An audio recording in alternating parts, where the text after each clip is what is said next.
Alat evaluasi pembelajaran kurikulum merdeka pembelajaran IPS di MI atau SD.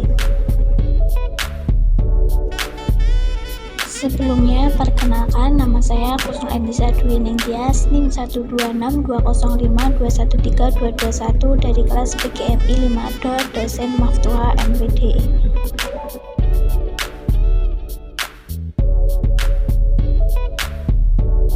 Pengertian evaluasi. Evaluasi merupakan suatu proses atau kegiatan yang dilakukan secara sistematis dan terencana dengan menggunakan beberapa metode tertentu untuk mengukur dan menilai suatu program atau kegiatan dalam rangka mencapai tujuan.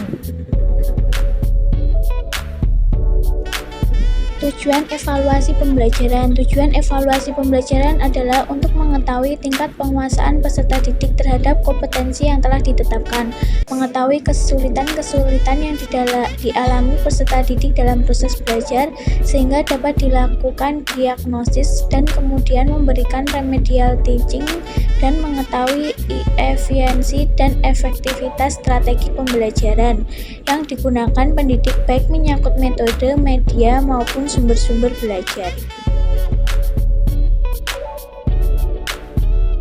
Jenis-jenis evaluasi pembelajaran. Yang pertama, evaluasi diagnostik adalah evaluasi yang ditujukan untuk menelaah kelemahan-kelemahan peserta didik beserta faktor-faktor penyebabnya.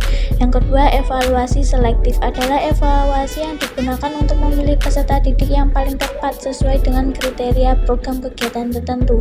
Yang ketiga, evaluasi penempatan adalah evaluasi yang digunakan untuk menempatkan peserta didik dalam program pendidikan tertentu yang sesuai dengan karakteristik peserta didik. Yang keempat, evaluasi formatif adalah evaluasi yang dilaksanakan untuk memperbaiki dan meningkatkan proses belajar mengajar. Yang kelima, evaluasi sematif adalah evaluasi yang digunakan untuk menentukan hasil dari kemajuan peserta didik.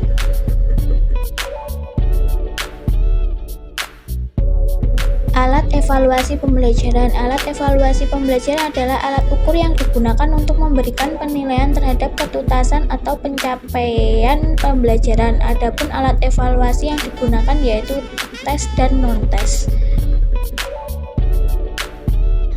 Alat evaluasi tes. Tes adalah teknik atau cara dalam rangka melakukan kegiatan evaluasi yang di dalamnya terdapat berbagai item atau serangkaian tugas yang harus dikerjakan dan dijawab oleh peserta didik. Kemudian pekerjaan dan jawaban itu menghasilkan nilai tentang perilaku peserta didik tersebut.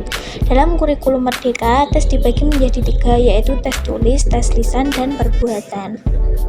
Selanjutnya, alat evaluasi non-tes. Evaluasi non-tes adalah penilaian untuk mengetahui hasil belajar dari segi ranah sikap peserta didik tersebut dengan teknik penilaian non-tes, yaitu penilaian observasi atau pengamatan, penilaian kerja, penilaian proyek, portofolio, dan skala sikap. Sekian materi dari saya, terima kasih.